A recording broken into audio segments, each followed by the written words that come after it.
بسم اللہ الرحمن الرحیم۔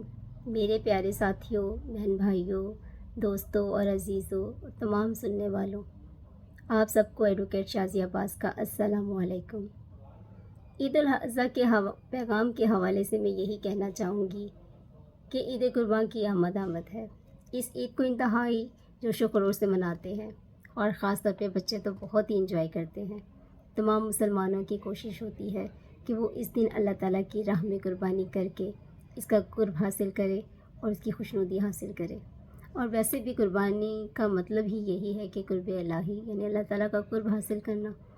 عید قربان کے حوالے سے یہ کہا جاتا ہے کہ یہ عید حضرت ابراہیم علیہ السلام اور ان کے فرزند حضرت اسماعیل علیہ السلام کے واقعے کی طرف اشارہ کرتی ہے۔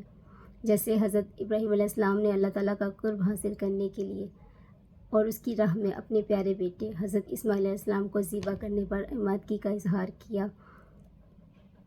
اور حضرت اسماعیل علیہ السلام جیسی محبوب ہستی نے قربانی کی عمادگی کا اظہار کر کے اس بات کا اظہار کیا کہ وہ اللہ تعالیٰ کی راہ میں اپنی جان فدا کرنے سے بھی دریغا نہیں ہے اور وہ ہر وقت تیار ہے۔ اور ہمیں بھی ایسا ہی کرنا چاہیے کہ اللہ تعالیٰ کی خوشنودی حاصل کرنے کے لیے ہمیشہ تیار رہنا چاہیے۔ ہر شخص کی کوشش ہوتی ہے کہ وہ اپنی مالی گنجائش کے مطابق جانور لے کر آئے اور قربانی کا فریضہ ادا کرے۔ اگر دیکھا جائے تو اگر ہم اس فریضے کو سمجھنے کی کوشش کریں اور اگر یہ ہمیں سمجھ میں آ جائے کہ اس قربانی کا مقصد کیا ہے تو ہماری عملی زندگی بہت بہتر ہو جائے گی اور یہ ہمیں عملی زندگی میں بھی نظر آئے گا۔ اور ویسے بھی رضائے الہی کے لیے جو بھی کام کیا جائے وہ عبادت کے زمرے میں آتا ہے۔ عید قربان پر ہم جانور ذبح کرنے کا مقصد ہمارا یہ نہیں ہے کہ ہم مہنگے سے مہنگا جانور لا کے قربان کریں، بلکہ اس کو تو اللہ کی راہ میں اپنی پسندیدہ چیز قربان کرنے کی روح بیدار کرنے کا نام ہے۔ دنیاوی محبت کبھی بھی قرب الہی کی آڑ میں نہ آئے۔ عید قربان میں آپ نے دیکھا ہوگا کہ جگہ جگہ منڈیاں قائم ہو جاتی ہیں اور ہر شخص اپنی استطاعت کے مطابق اپنی قربانی کا جانور لاتا ہے اور اس کو اللہ کی راہ میں قربان کر دیتا ہے۔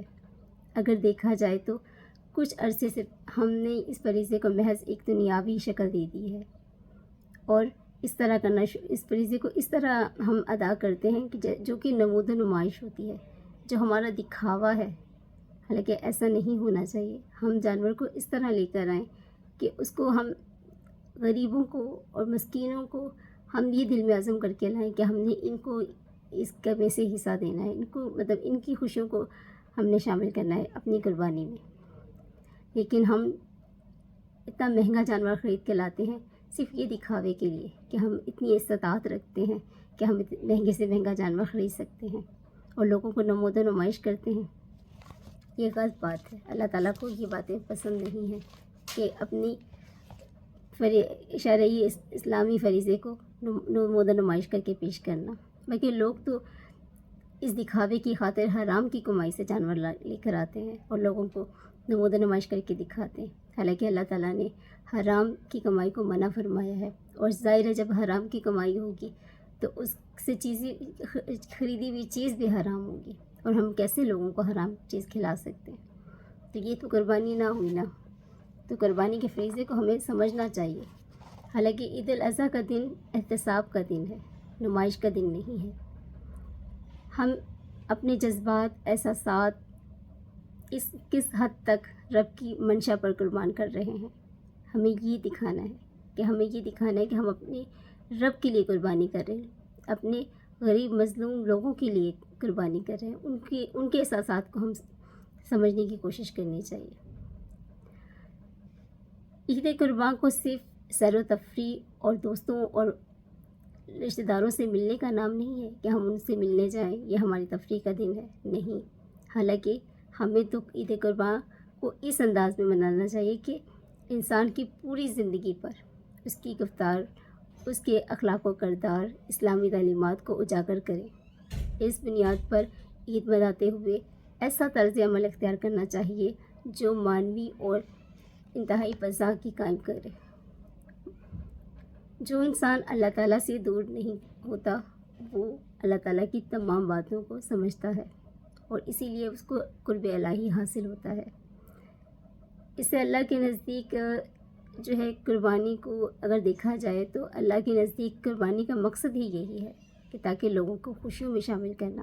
آپ نے دیکھا ہے کہ جب عید کے قربان کے جانور آتے ہیں تو بچے کتنا اس کو انجوائے کرتے ہیں، بچہ کتنے خوش ہوتے ہیں، ان کو لے کے گھمانا، ان کے کھانے کا خیال رکھنا، ان کو نہلانا دھلانا، ان کو گھمانا، اور بچے اس طرح بچوں میں بھی آپس میں پیار و محبت بڑھتا ہے اور بچے مل کر مطلب جانور کی خدمت کرتے ہیں۔ تو یہی تو جذبہ ہے قربانی کا، یہی تو احساس ہے کہ لوگوں کو آپس میں ساتھ لے کے چلنا۔ اللہ کے نزدیک جو ہے قربانی کا پیغام یہی ہے کہ یہ ایک عزم اور بڑے مقصد کے لیے انسانی خواہشات، انا، فخر، استباد اور غرور کو قربان کر دے اور دوسروں کے ساتھ محبت، ہمدردی کا جذبہ پیدا کرے۔ عید قربان میں اپنے غریب مسکینوں کو نہیں بھولنا چاہیے، ٹھیک ہے، اپنے رشتہ داروں کو نہیں بھولنا چاہیے۔ اس کی ادائیگی کو پورا کرنے کے لیے ہمیں ایسے لوگوں کا احساس کرنا چاہیے جو پورا سال ایک گوشت کی ایک بوٹی کو ترستے ہیں اور وہ اتنے مجبور ہو جاتے ہیں کہ وہ پانی کے ساتھ روٹی کھانے کو ترجیح دیتے ہیں۔ کیا کریں، مہنگائی، غربت، معاشرے میں جو جس طرح کا معاشرہ چل رہا ہے، جس طرح کے معاشرے کے حالات ہیں، جس طرح کی مہنگائی ہے، غریب عوام کیا کرے؟